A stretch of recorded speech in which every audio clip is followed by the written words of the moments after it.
Cyber सुरक्षा अभियान ओडिशा 2025 पालित। आज ओडिशा सरकार साइबर सुरक्षा अभियान 2025 भद्रक जिला धामनगर पंचायत समिति कार्यालय कॉन्फ्रेंस हॉल आयोजित होईछि। आजिकाली जो साइबर ठकई हेउछि जनसचेतनता सृष्टि करिबा ए अभियान मूल लक्ष्य।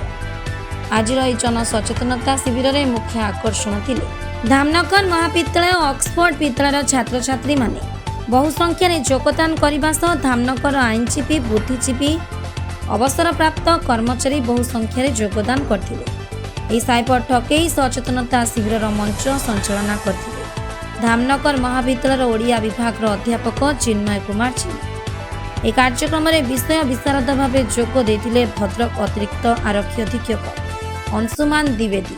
जोग देथिबा बेले मुख्य वक्ता भाव जोग देथिले धामनगर उपखंड आरक्षी अधिकारी त्रिलोचन सेठी।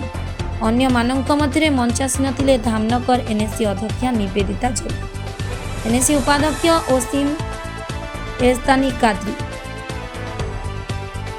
और धामनगर पंचायत समिति उपाध्यक्ष जगबंधु प्रधान। शेष कार्यक्रम में अंतिम स्पर्श धन्यवाद देथिले धामनगर थाना अधिकारी रंजन कुमार सेठी। मेडिसिन दरकार अछि तो आप मेडिसिन टिके दियंतु बा खाइया किछि दियंतु होई कि से आपन को द्वार से पळे आसी। समान को उद्देश्य होची आपन को घरे किए किए अछि।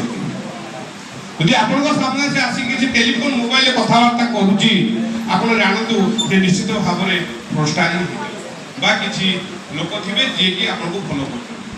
तेणु कौनसी अजना लोक आसिले आपणकर घर विषय किसी कहतु ना सब से पचार आप घरे किए अच्छे तार बाबू नहांती कि बाबू सारे राजनीति दी दिन है से जेरक्स करदे तीन चार सिम है आपण मोबाइल नंबर बा आपण आधार कार्ड रे केतेटा सिम यूज किए जानते कि